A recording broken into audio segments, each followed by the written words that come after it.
ஒரு ஊர்ல ஒரு பையன் கிட்ட தன்னுடைய அப்பா லைஃப பத்தின முக்கியமான ஸ்டோரியை ஷேர் பண்ணிக்கிறாரு. இந்த உலகத்துல வாழ்ற எல்லா மனுஷங்க மனசுக்குள்ளேயும் எப்பவுமே ஒரு போராட்டம் நிலவிட்டே தான் இருக்கு. இந்த போராட்டம் ரெண்டு நரிகளுக்கு இடையே நடக்கக்கூடிய போராட்டம். ரெண்டு நரியில ஒரு நரி நமக்குள்ள இருக்கக்கூடிய வருத்தம், கவலை, பொறாமை, பேராசை, கோபம், ஆணவம், குற்ற உணர்வு, தாழ்வு மனப்பான்மை, மனக்கசப்பு.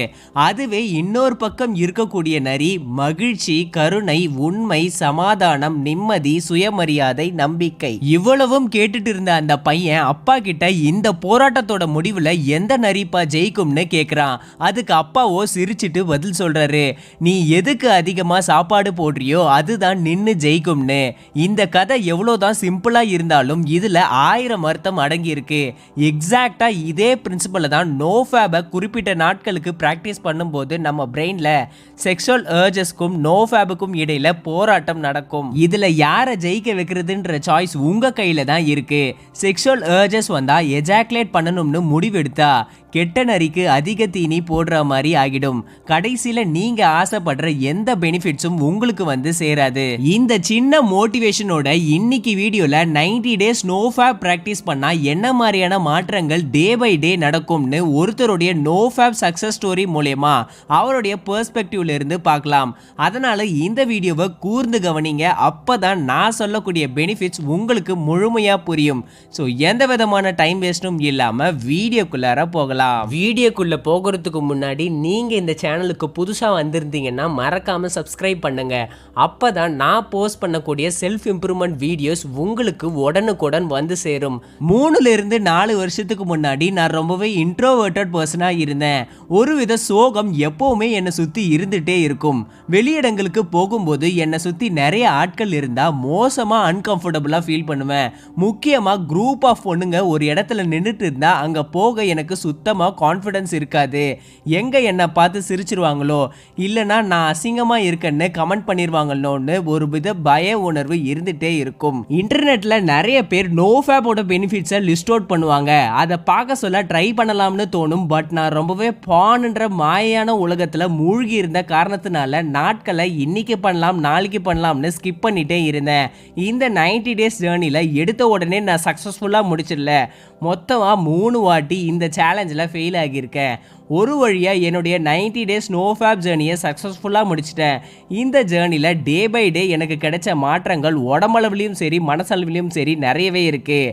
டே பை டே என்னெல்லாம் ஃபீல் ஆச்சுன்னு உங்களுக்கு நான் இப்போ ஷேர் பண்ணுறேன். டே 1 அண்ட் டே 2 நோஃபேப் பற்றின எக்ஸ்பெக்டேஷன்ஸும் கான்ஃபிடன்ஸ் லெவலும் மனசில் அதிகமாக இருந்துச்சு. எப்படியாச்சும் இதை முடிச்சிடணும்னு. அதை தாண்டி எந்த ஸ்பெஷலான ஃபீலிங்கும் எனக்குள்ள இல்லவே இல்லை. டே 3 டு டே 5 பான்ல இவ்வளோ நாள் அடிக்டடாக இருந்ததுனால அது இல்லைன்னதும் எதுக்குடா இந்த நோஃபேப்லாம் யூஸ்லெஸ்ஸாக ட்ரை பண்ணுறோம்னு தோணுச்சு. சம்மந்தமே இல்லாமல் நிறைய நேரம் சோகமாகவே இருக்க ஸ்டார்ட் பண்ணேன். டே 7 மொபைல் யூசேஜ் அதிகமாக இருந்ததுனால அதிகப்படியான செக்ஷுவல் அர்ஜஸ் என்ன ட்ரிகர் பண்ணிட்டே இருந்துச்சு. அர்ஜஸ் வரும்போது வீட்டில் இருந்து வெளியே வந்து சின்னதாக ஒரு வாக் பண்ணி அர்ஜஸை டிஸ்ட்ராக்ட் பண்ணிட்டே இருந்தேன். டே 8 டு 14 அதிகப்படியான செக்ஷுவல் அர்ஜஸ் வர்றது படிப்படியாக கம்மியாச்சு.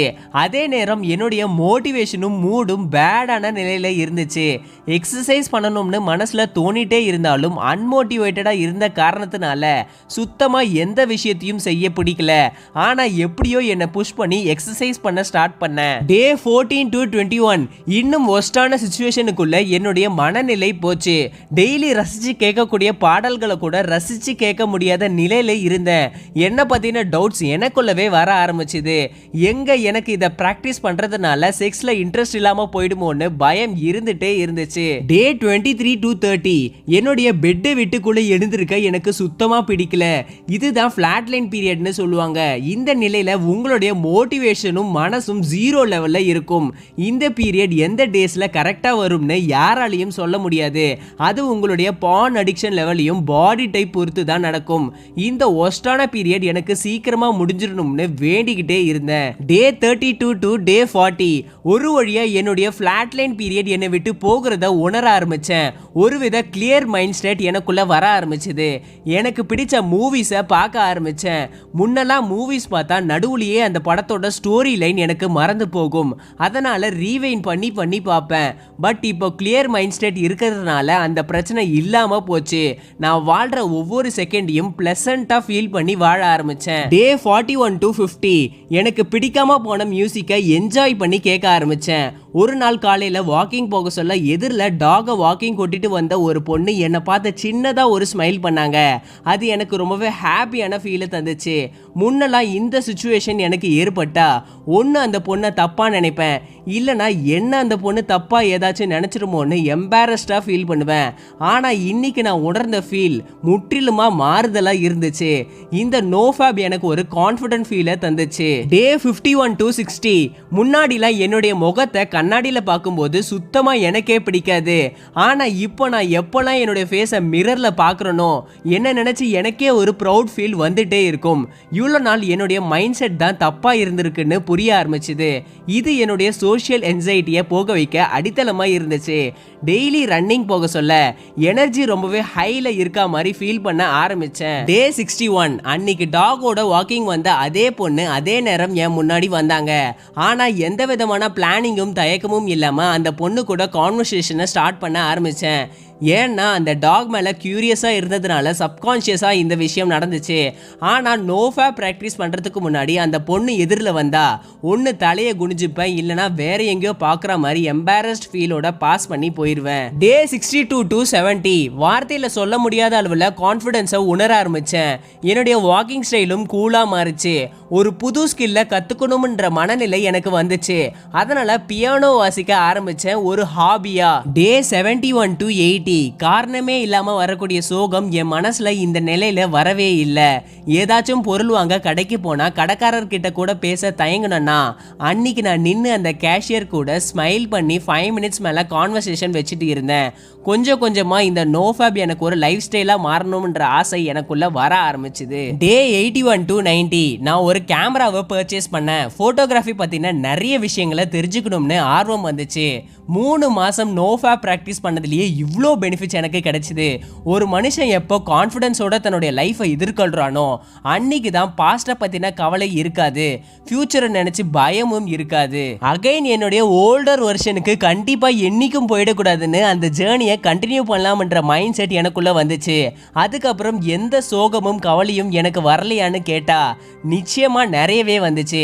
ஆனா அதை ஹேண்டில் பண்ணக்கூடிய புரிதல், அதாவது இதெல்லாம் டெம்பரவரியான விஷயங்கள், நாம நம்மளுடைய கோல்ல ஃபோக்கஸ்டா இருக்கணும்னு கிளியர் மைண்ட் செட் இருந்துச்சு. பான் பார்க்கறது ஒரு நிகழ்வா இருந்து ஒரு ஹேபிட்டா நிறைய பேருக்கு மாறி இருக்கும். பல பேர் இந்த ட்ராப்ல மாட்டினதுனால அவங்களுடைய லைஃப் growthல சுத்தமா கான்சென்ட்ரேட் பண்ண மாட்டாங்க. இவருடைய ஸ்டோரி நமக்கு ஒரு நம்பிக்கையை தந்துச்சுன்னு தான் சொல்லணும். அடுத்து நீங்க செய்ய வேண்டிய விஷயம் இந்த நோஃபேபை ட்ரை பண்றது மட்டும்தான். ஆனா இந்த மாற்றம் எல்லாம் ஒரே நாள்ல நடந்துராது. கவலைப்படாதீங்க, நான் உங்களுக்கு ஹெல்ப் பண்றேன். நோஃபேப் பத்தின நிறைய வீடியோஸ் போஸ்ட் பண்ணிட்டே வரேன். நீங்க உங்களுடைய சப்போர்ட்டை தந்தாலே போதும். உலகத்துல இருக்கக்கூடிய பணக்காரங்க நாளுக்கு நாள் பணக்காரங்களா ஆகிட்டே தான் போறாங்க. மிடில் கிளாஸும் ஏழையும் அதே நிலையிலேயே தான் இருக்காங்க.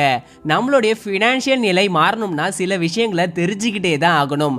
அப்பதான் சிலர் மட்டுமே தொட்ட உயரத்தை உங்களாலையும் தொட முடியும்.